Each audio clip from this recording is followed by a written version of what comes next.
Emperor Zelkoth had not slept in 3 days. The reports coming in from across his empire painted a picture that he could barely comprehend. On 17 different worlds, Zalithian citizens had begun what they called experimentation. They were deliberately breaking perfectly functioning systems just to see what would happen. They were asking questions about why things worked the way they did instead of simply accepting that they worked. Most disturbing of all, they were making mistakes on purpose. "Your Majesty," General Vextor reported, his usual confidence replaced by uncertainty, "we have a situation on Kepler 7. The agricultural systems have been modified by local citizens who wanted to see what would happen if they grew crops in different patterns, and the harvest increased by 40%, Your Majesty." Emperor Zelkoth felt his world shifting beneath him. "That's impossible. Our agricultural systems are already optimized for maximum efficiency." "Yes, sir. But the modifications introduced what the humans call redundancy and backup systems. When the weather patterns changed unexpectedly, the modified farms adapted automatically while the standard systems required complete recalibration." "Show me." The holographic display showed aerial views of farmland on Kepler 7. Half the fields were arranged in the perfect geometric patterns that had been used for thousands of years. The other half looked chaotic, with crops arranged in seemingly random clusters and patches. "The chaotic fields are the ones that performed better?" the Emperor asked. "Yes, Your Majesty. The citizens call it crop rotation and companion planting. They learned the techniques from intercepted human agricultural broadcasts." Emperor Zelkoth stared at the display. Everything he had believed about civilization, about progress, about the superiority of Zalithian society was being challenged by farmers who had learned to plant vegetables in different patterns. "What is the status of our negotiations with the human representatives?" "They have agreed to meet, Your Majesty, but their terms are unusual." 3 hours later, Emperor Zelkoth stood in the primary receiving chamber of his palace, waiting for the arrival of humanity's ambassador. He had prepared for this meeting by studying every piece of intelligence they had gathered about human diplomatic practices. He expected formal protocols, carefully worded agreements, and the predictable dance of interstellar politics. Instead, the transport ship that landed in his courtyard looked like it had been assembled from spare parts in someone's backyard. The human who emerged was a middle-aged man in what appeared to be a military uniform that had seen better days. He carried a worn briefcase and wore a smile that seemed genuinely friendly. "Your Majesty," the human said, offering a simple bow, "I'm Lieutenant Colonel Sam Johnson. Thanks for agreeing to meet with us." Emperor Zelkoth studied the human carefully. This was not what he had expected from a representative of the species that had brought his empire to the edge of chaos. "Colonel Johnson, I must admit you are not what I anticipated." "Yeah, I get that a lot. Mind if we sit down somewhere? This might take a while." The informality was jarring, but the Emperor gestured toward a conference area. As they sat, he noticed that Colonel Johnson immediately began pulling various items from his briefcase. Not formal documents or data tablets, but actual paper notebooks, pens, and what appeared to be a thermos of coffee. "Would you like some coffee?" Johnson asked, unscrewing the thermos. "It's a human stimulant. Pretty mild, but it helps with long conversations." "I do not require stimulants." "Suit yourself. More for me." Johnson poured himself a cup and took a sip. "So, let's talk about this situation we've got here." "You mean your unprovoked aggression against our empire?" Johnson nearly choked on his coffee. "Aggression?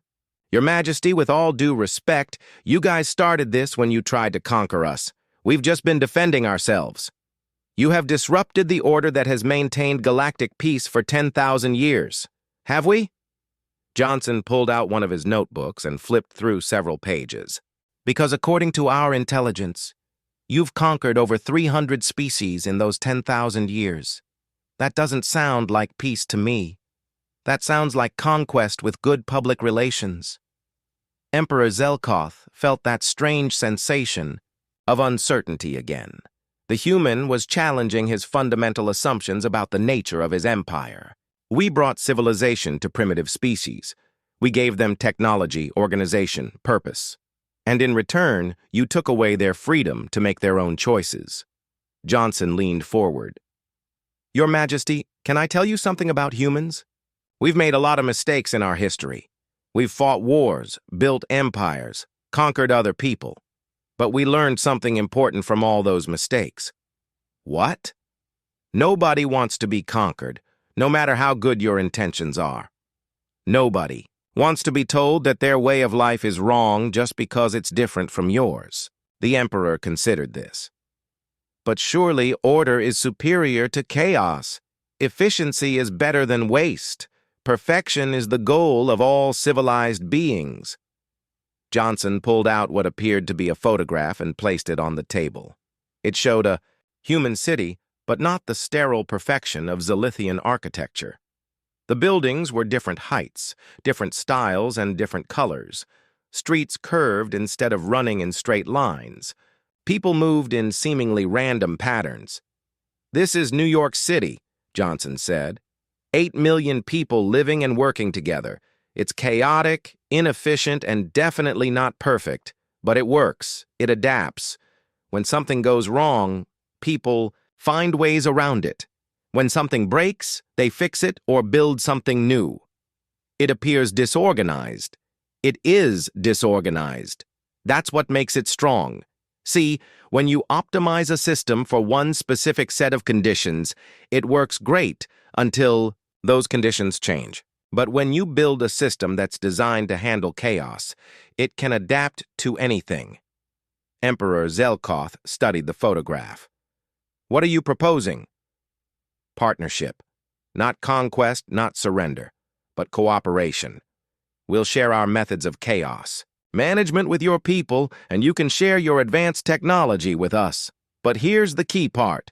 Nobody forces anybody to change. If some of your citizens want to try human-style farming, let them. If some humans want to use Zilithian medical technology, we'll welcome it. And if this partnership fails, Johnson grinned, then we'll make new mistakes and learn from those too. That's what humans do. Over the next several hours, they worked out the framework for what would become known as the Galactic Cooperation Accords. Not a surrender or a conquest, but something new in galactic history. A voluntary alliance between radically different ways of thinking. There is one more thing, Johnson said as they finished their discussions. We'd like to establish cultural exchange programs. What does that involve? We send some humans to live on Zilithian worlds and learn your methods. You send some Zilithians to live on human worlds and learn ours. Completely voluntary, of course. Emperor Zelkoth considered this. That could be educational. 6 months. Later, Admiral Kethvar stood in what had once been a perfectly organized agricultural research facility on Zenth Prime. Now it looked like organized chaos. Human and Zilithian scientists worked side by side, testing farming methods that combined the precision of Zilithian technology with the adaptability of human techniques. He was wearing a gift from his human research partner, Pete Davis, a T-shirt that read, "World's Greatest Dad" in colorful letters. The informality would have horrified him a year ago. Now he found it oddly comforting. "Admiral," Pete called from across the lab, "you've got to see this. The crop yield from Section 7 is incredible." Kethvar walked over to where Pete was, examining data displays. The human scientist had somehow managed to make the sterile Zilithian laboratory feel warmer just by adding pictures of his family and a collection of coffee mugs. The combination of your soil optimization technology with our crop rotation methods produced a 30% increase in yield, Pete explained excitedly. But here's the really cool part. When we introduced random variations in the planting patterns, yields went up another 15%. Random variations increase efficiency. They increase adaptability, which turns out to be more important than efficiency. Who knew? Kethvar looked at the data, then at his human colleague. "Pete, May I ask you something? Sure. How did your species learn to embrace failure as a path to success? Pete thought for a moment. I guess we never had a choice.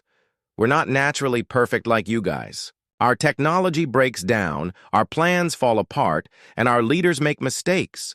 So we had to learn how to fix things, adapt to change, and keep trying even when we failed. And this made you stronger? It made us flexible. And flexibility, it turns out, beats perfection almost every time. Across the galaxy, similar scenes were playing out on dozens of worlds.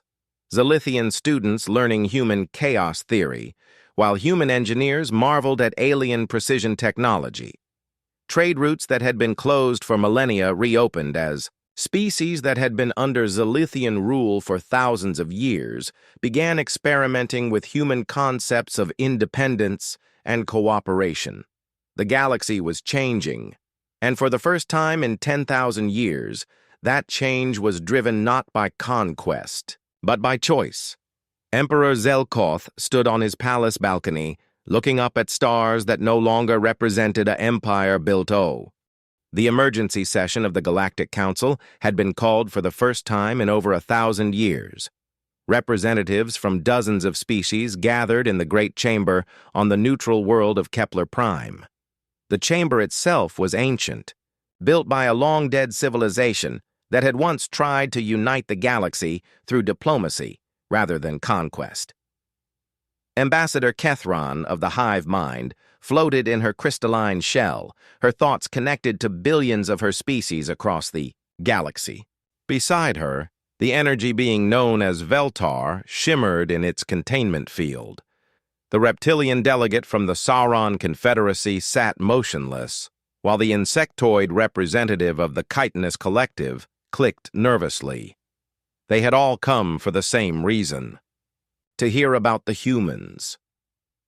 The Zilithian Empire has ruled this galaxy for 10,000 years, announced Coordinator Malthek, the ancient being who had called the session. In all that time, no species has ever successfully resisted their expansion, until now. A holographic display appeared in the center of the chamber, showing the outer rim of the galaxy where a small yellow star pulsed with uncertain light. The humans, Malthek continued, have not only resisted conquest, they have begun to spread their influence to other species. Trading vessels report that human ideas are spreading through the underground markets. Zilithian research stations have gone silent, and most disturbing of all, some species are beginning to question the Empire's authority. Ambassador Kethron spoke for her collective consciousness. What makes these humans different? We have analyzed their technology. It is primitive. Their population is small. Their military force is insignificant. That is precisely the question. That terrifies the Empire, Malthek replied. The humans fight in ways that make no logical sense, yet somehow they win. Meanwhile, on the hidden moon base that served as humanity's forward command center, Colonel Ben Parker was reviewing intelligence. Reports that would have seemed impossible just 6 months earlier. The base itself was a testament to human ingenuity, carved into solid rock using salvaged Zilithian mining equipment that had been modified with human engineering principles. "Sir, we've got confirmation from Agent Turner," reported Sergeant Carol Mitchell, the communications specialist. The research station operation was a complete success.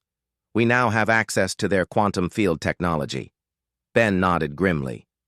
The mission to infiltrate Zenth Prime itself had been his idea, and it was completely insane by any reasonable military standard. But as humans had learned over the past year, reasonable standards didn't apply when fighting the Zilithian Empire. What's the status on our infiltration gear? Ready for transport, sir. Engineering teams have finished converting the waste disposal systems into personal transport devices. I still can't believe we're going to sneak onto their capital world inside garbage containers. Ben smiled. Sometimes the best hiding place is somewhere nobody wants to look. Besides, their waste management system is completely automated. They literally throw their garbage into space and let machines sort it out on the planet's surface. Dr. Susan Lee, the team's xenobiologist, looked up from her computer terminal. "Colonel, I've been analyzing the psychological profiles we've gathered on Zilithian society. I think I understand why our tactics are so effective against them." "Explain." "They've eliminated failure from their society. Completely. For 10,000 years, they've built systems that work perfectly every time. Their technology doesn't break down. Their plans don't fail. Their strategies always succeed. They've created a civilization where the concept of things going wrong simply doesn't exist. And when we do something unexpected, something that shouldn't work, it creates what can only be described as a mental breakdown. Their brains literally cannot process the idea that their superior technology can be defeated by our primitive methods." Ben considered this. "So, we're not just fighting their military, we're fighting their entire worldview." "Exactly. And we're winning because we're used to things going wrong. When our equipment breaks, we fix it. When our plans fail, we make new plans. When the impossible happens, we adapt to it. The Zilithians can't do any of those things." The infiltration of Zenth Prime began 3 days later. The human team of 6 specialists had squeezed themselves into modified waste containers that were designed to survive atmospheric entry.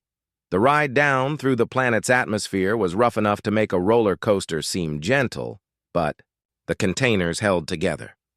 Ben Parker emerged from his container in what appeared to be a massive recycling facility. The air was clean and filtered, the surfaces were spotless, and everything moved with mechanical precision. It was the most sterile environment he had ever seen.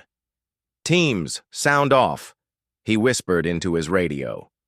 "Team 2, operational," came Alex, Turner's voice.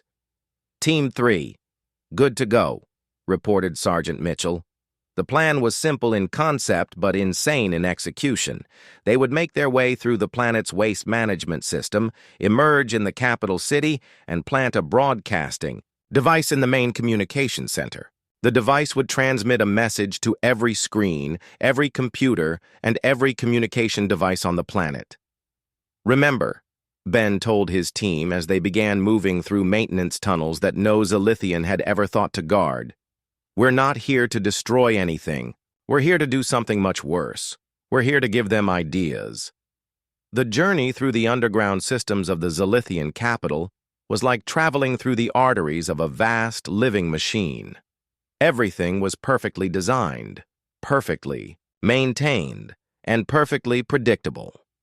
The maintenance tunnels were exactly the right size for the robotic systems that serviced them. Unfortunately for the designers, they were also exactly the right size for humans in environmental suits. "This is too easy," muttered Specialist Tony Rodriguez as they crawled through a ventilation shaft that led toward the city center. "There's no security down here at all." "Why would there be?" Alex replied. "When was the last time you saw a human guard a sewer pipe? They never imagined that anyone would be crazy enough to travel through their waste systems." 6 hours later, Ben's team had reached their target. The main communication center of Zenth Prime was a crystalline tower that rose into the clouds, its surfaces covered with data streams and holographic displays. Getting inside had required crawling through garbage chutes, maintenance shafts, and service tunnels that the Zilithians never dreamed could be used for infiltration. "Broadcasting device is in place," Alex reported from his position near the central transmitter. "Ready to send the message." Ben took a deep breath. What they were about to do would either change the course of the war or get them all killed. Probably both. Do it. Across the planet, every screen, every display, and every communication device simultaneously activated. In homes, offices, and government buildings, Zilithians stopped what they were doing and stared as a human face appeared on their perfectly ordered communication systems. Dr. Amy Chen, Earth's leading expert on alien psychology, looked directly into the camera with a warm, friendly smile. "Hello," she began in perfectly translated Zilithian. "My name is Amy Chen, and I'm a human. I know you've been told that we're dangerous, that our ideas are a threat to your way of life. I want to talk to you about that." The broadcast continued for exactly 3 minutes and 27 seconds before the Zilithian authorities managed to cut the signal. But those 3 minutes and 27 seconds were enough to plant an idea in the minds of every Zilithian on the planet. "We know your technology is perfect," Amy had said. "Your systems work exactly as designed every time. Your society functions without error or failure. But I want to ask you something. When was the last time you tried something new? When was the last time you experimented or played or made a mistake and learned from it?" She had paused, her smile never wavering. "You see, we humans make mistakes all the time.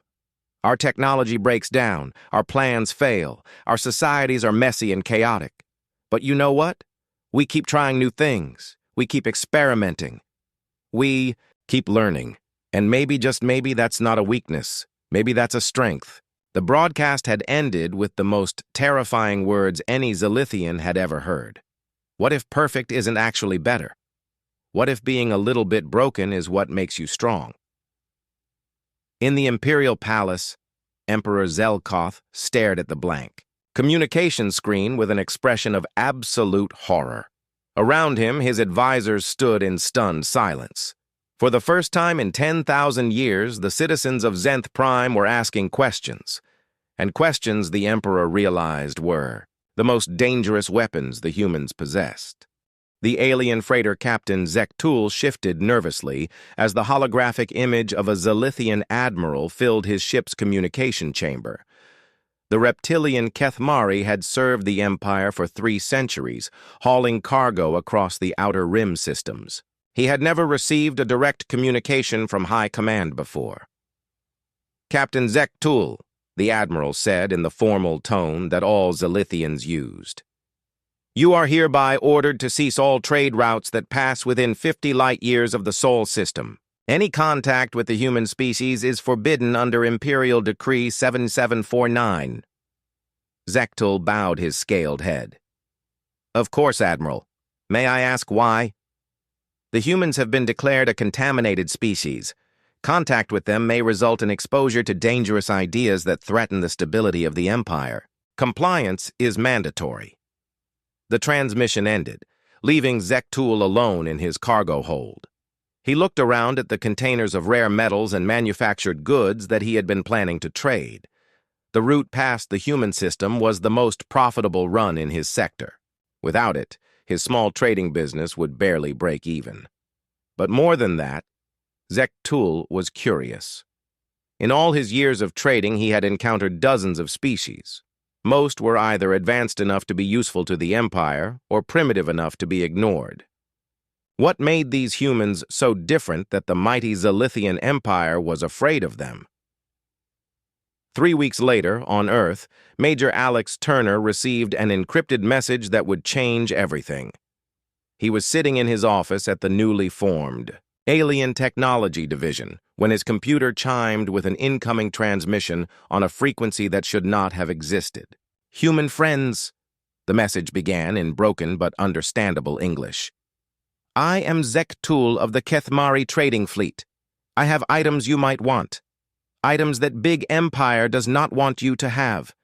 Meet me at coordinates I am sending. Come alone. Come ready to trade." Alex stared at the message for a long moment. First contact protocols said he should report this immediately to his superiors. But the coordinates were in deep space, far from any human patrol routes. By the time they organized an official mission, the alien trader might be gone. He made a decision that would have made his superiors very unhappy if they had known about it. Alex grabbed his gear and headed for the nearest long-range scout ship. 2 days later, Alex floated in his tiny ship next to a vessel that looked like it had been built from spare parts. The alien freighter was a patchwork of different metals and technologies, held together with what appeared to be the galactic equivalent of duct tape and prayer. "You are human, Alex?" came a voice over the radio.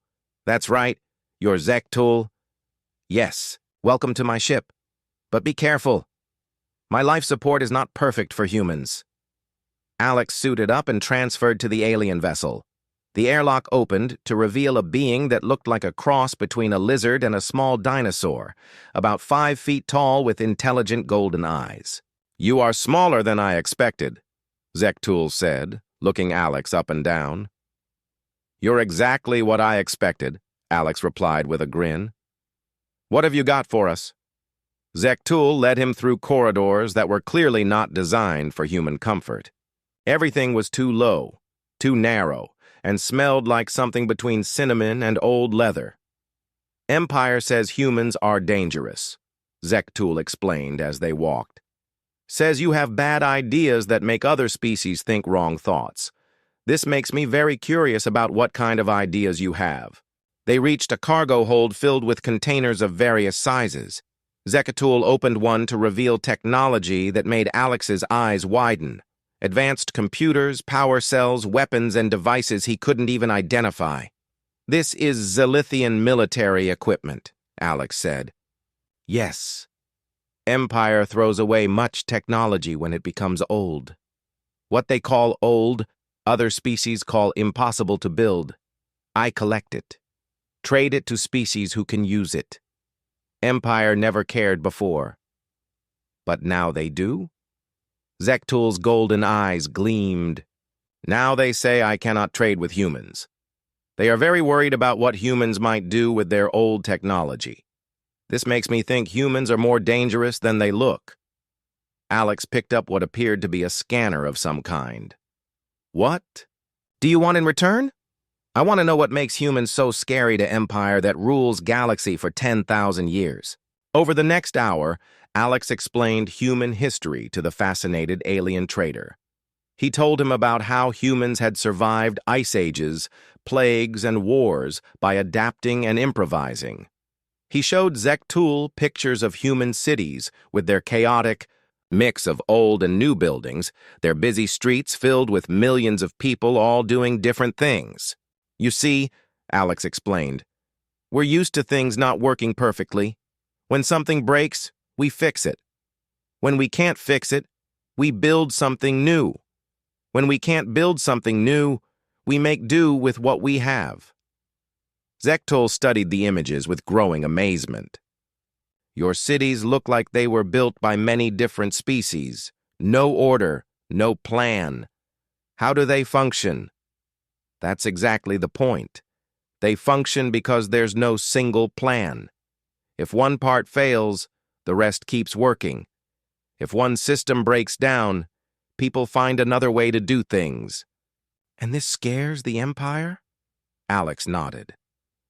"The Zilithians have built their entire civilization on the idea that everything should be perfect and predictable. They can't handle the idea that chaos might actually be stronger than order." Zektul was quiet for a long moment. Then he opened another container, this one filled with what looked like communication equipment. "I have decided," he said. "I will trade with humans, but not just trade goods. I will trade information. I know other species who are tired of Empire rules, species who might be interested in human ideas. That could be dangerous for you. Yes, but I have traded in dangerous goods before. Besides, if Empire is afraid of human ideas, maybe those ideas are worth having." Meanwhile, deep in space, a Zilithian research station had been conducting routine experiments on quantum field manipulation. The station commander, Dr. Velkun, was reviewing the daily reports when his assistant rushed into his office. "Sir, we have a problem. A big problem." "What kind of problem?" "The humans, sir. They're here." Dr. Velkun felt his primary heart skip a beat. "That's impossible. This station is in deep space, far from any human territory. Our location is classified at the highest level." "Yes, sir. But they're here. And, sir, they didn't come in ships." "What do you mean?" His assistant led him to the observation deck. Outside, floating in the vacuum of space, were figures in primitive-looking spacesuits. They were using some kind of propulsion system to move between the station's external sensors. "How did they get here?" Dr. Velkun demanded. "We don't know, sir. They just appeared. Our sensors never detected any ships approaching." Dr. Velkun watched in horror as the humans began attaching devices to his station's hull. The devices looked like they had been built in someone's garage, crude, ugly, and completely unlike proper Zilithian technology. Are they trying to damage the station? No, sir, it's worse than that. They're hacking into our systems, from the outside. That's impossible. Our systems can only be accessed from properly authorized terminals. Yes, sir, but the humans don't seem to know that. Dr. Velkun stared at the display screens as his station's systems began reporting errors. Not system failures, but actual errors in the code itself, as if someone was rewriting the basic programming while it was running. How are they doing? This? We think they're using our own sensor array against us, sir. They've turned our external sensors into access points by connecting them to devices that shouldn't work, but do. On his screen, Dr. Velkun could see one of the humans was using what appeared to be a modified tablet computer connected to his station's quantum field generator with ordinary copper wire. It was an impossible combination of technologies that should have resulted in immediate system failure. Instead, his station's main computer was asking him to please stand by while updates were being installed. "Sir," his assistant said quietly, "I'm getting a communication request. It's coming from inside our own system." Dr. Velkun nodded grimly. "Put it through." The screen filled with the face of a human in a spacesuit. Behind the faceplate, Dr. Velkun could see a young man with short brown hair and a friendly smile. "Hi there," the human said. "My name is Alex Turner. I hope you don't mind us dropping by, but we were in the neighborhood and noticed you had some really interesting equipment here. We were wondering if we could borrow it for a while." Dr. Velkun found his voice. "You cannot simply take our research station." "Oh, we're not taking it," Alex replied cheerfully. "We're just making some improvements. Your security systems were terrible, by the way. We've fixed that for you. You should find everything runs much better now." And with that, the communication ended, leaving Dr. Velkun staring at a station that was no longer entirely under his control, being modified by beings who treated the impossible as merely inconvenient. The High Council chamber on Zenth Prime was a marvel of Zilithian architecture. Floating platforms arranged in perfect geometric patterns allowed the Empire's leaders to hover above a three-dimensional display showing the entire galaxy. Every star system under their control glowed with a steady blue light, all except one tiny yellow star on the outer rim that now pulsed an angry red. Emperor Zelkoth studied the display with growing concern. In 10,000 years of expansion, no species had ever caused such disruption to their perfectly ordered system. The humans had not only refused surrender, they had somehow managed to capture one of his ships. "Explain to me again how this happened," the Emperor said, his voice carrying the weight of absolute authority. General Vextor, commander of the Imperial fleet, shifted uncomfortably on his platform. "The humans used tactics we had never encountered before, Your Majesty. Instead of engaging our ships directly, they rammed their vessel into our boarding craft. The impact should have destroyed both ships, but somehow their vessel survived. And then? Their boarding party fought with weapons we did not recognize, chemical propellant devices that fire small metal projectiles, primitive but effective at close range. They moved through our ship in patterns that made no tactical sense, yet somehow reached the command center." Chief Scientist Malandra floated forward, her multiple arms gesturing at data streams flowing around her platform. "Your Majesty, I have analyzed the captured footage from the incident. These humans appear to improvise solutions in real time. When they encountered our security doors, instead of trying to hack the access codes, they simply melted the hinges with some kind of portable heating device." "A torch," General Vextor said with disgust. "They used a maintenance torch to break into our most secure areas." Emperor Zelkoth processed this information. The Zilithian Empire had conquered thousands of species, each following predictable patterns of behavior. Advanced species attempted to match their technology. Primitive species either surrendered immediately or fought with whatever weapons they possessed until overwhelmed. None had ever used maintenance equipment as weapons. "What is the status of the captured vessel?" the Emperor asked. "That is the disturbing part, Your Majesty," Malandra replied. "Our ship has gone completely silent. No communications, no automated distress signals, nothing. It is as if it has simply vanished from our network." Meanwhile, 60 light-years away on Earth, Captain Ryan Davis stood in what used to be a Zilithian command center. The alien ship had been towed to a secret facility in the Nevada desert, where teams of human engineers were working around the clock to understand its technology. "This is incredible," said Dr. Kate Williams, the lead engineer on the project. She was lying on her back under what appeared to be a control console, a flashlight clenched between her teeth and a screwdriver in her hand. "Their entire system is automated. I mean completely automated. There are no manual overrides anywhere." Ryan crouched down beside her. "What does that mean for us?" Kate slid out from under the console, her face smudged with grease and her expression excited. "It means they've forgotten how to fix things when they break. Look at this." She pointed to a section of the wall where several panels had been removed. "Every single component is designed to be replaced by machines. There are no access hatches for repair work, no manual controls, no backup systems that require actual thinking. So they're dependent on their computers for everything?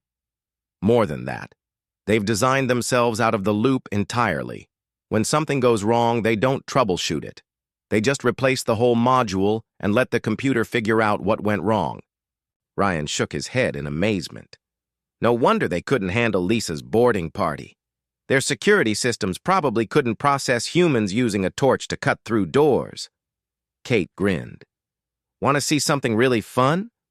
She led him to another section of the ship where a team of technicians was working on what looked like a communication array. "We figured out how to tap into their network. Not hack it exactly, but listen in. And Ryan, you're not going to believe what we're hearing." She handed him a headset connected to a jury-rigged translation system. Ryan put it on and immediately heard voices speaking in oddly formal, precise language. "Unit Keldash requests immediate replacement of motivation circuits. Contact with human entities has resulted in logical processing errors. Request denied. All units must maintain operational status during crisis period. Consult Programming Manual Section 847.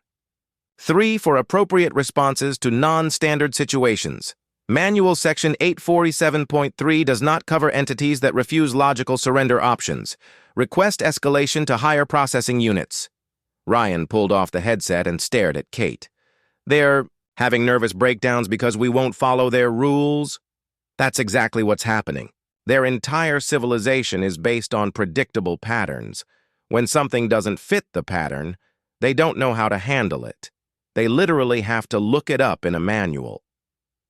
Dr. Williams led Ryan to a workspace where several human engineers were bent over pieces of Zilithian technology. Unlike the aliens' sterile, automated environment, the human workspace was chaos. Coffee cups sat next to laser-cutting tools. Someone had propped up a tablet showing cartoons while they worked. Duct tape held together makeshift testing equipment. "Here's the really interesting part," Kate said, picking up what looked like a Zilithian power cell. "We've been reverse engineering their technology, but instead of copying it exactly, we've been improving it." "How?" "Simple. They design everything to be perfect. No redundancy, no waste, no backup systems. Everything has exactly one function and does that function perfectly. But we're used to things breaking down. So when we rebuild their tech, we add backup systems. We make it modular. We design it so that when something goes wrong, a human can fix it with basic tools." She showed him a device that looked like a Zilithian scanner but with obvious human modifications. Extra cables, manual switches, and what appeared to be a small display screen taken from a cell phone.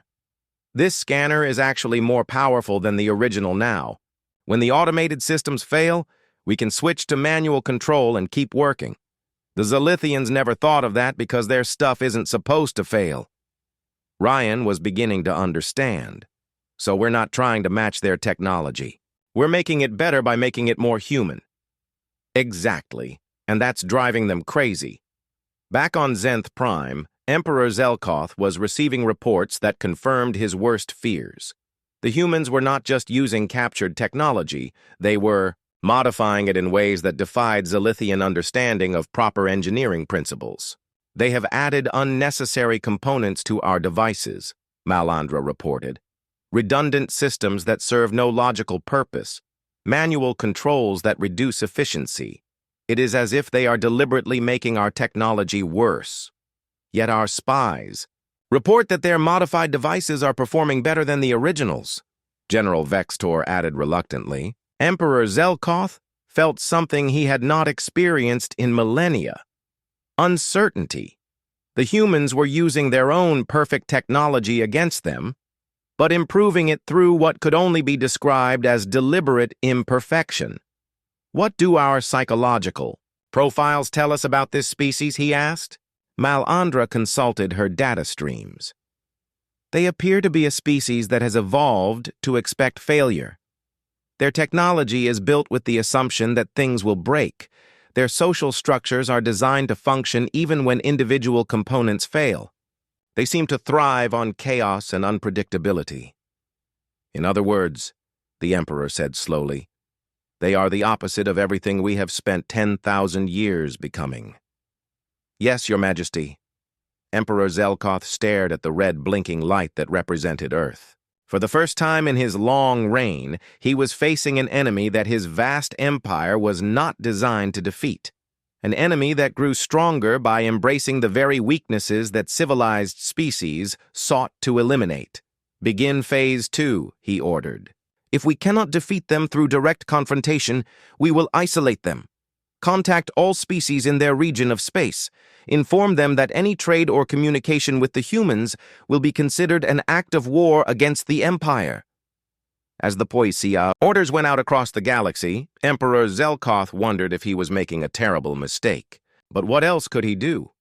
The humans had already proven that normal tactics would not work against them. On Earth, Ryan Davis looked up at the stars through the skylight of the research facility. Somewhere out there, the most powerful empire in the galaxy was trying to figure out how to deal with humanity. He smiled grimly. They had no idea what they were up against. The bridge of the Zilithian battleship hummed with perfect efficiency. Admiral Kethvar stood before the main display, his tall blue form casting shadows across polished metal surfaces. The ship's computers had detected something unusual in the outer rim of an unremarkable star system. Strange radio signals, primitive but organized. Report, Kethvar commanded, his voice carrying the authority of 10,000 years of galactic dominance. Sir, we have confirmed the presence of a developing species on the third planet, replied his science officer, Velmin. They call themselves humans. Our analysis shows they have barely achieved basic spaceflight. No faster-than-light capability, no energy shields. Their weapons are crude chemical propulsion devices. Kethvar nodded. This was routine. The Zilithian Empire had encountered hundreds of primitive species over the millennia. The process was always the same. Make contact. Demonstrate superior technology. Accept their surrender. Add them to the Empire as a vassal state. Simple and efficient. Have they detected us? Kethvar asked. Negative, sir. Our cloaking systems are far beyond their capability to detect. They continue to broadcast their primitive signals as if they are alone in the universe. Arrogant creatures, Kethvar muttered. Prepare a standard first contact formation. 3 ships should be more than sufficient to ensure compliance. Meanwhile, 60 million kilometers away, Captain Jake Morrison sat in the command chair of the human exploration, vessel New Horizons. The ship was humanity's pride, though by galactic standards it was little more than a metal tube with engines strapped to the back. Jake had been a fighter pilot before joining the Exploration Corps. He was used to making do with less than perfect equipment. Captain, we're picking up some strange readings on the long-range sensors, reported Lieutenant Kelly Murphy from the sensor station. 3 large objects just appeared out of nowhere about 50,000 kilometers off our port side. Jake leaned forward. Appeared? What do you mean appeared? Sir, they weren't there a second ago, and now they are. The computer can't make sense of the readings. Whatever they are, they're big. Really big.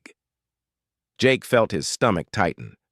First contact protocols had been drilled into every space crew, but nobody really expected to use them.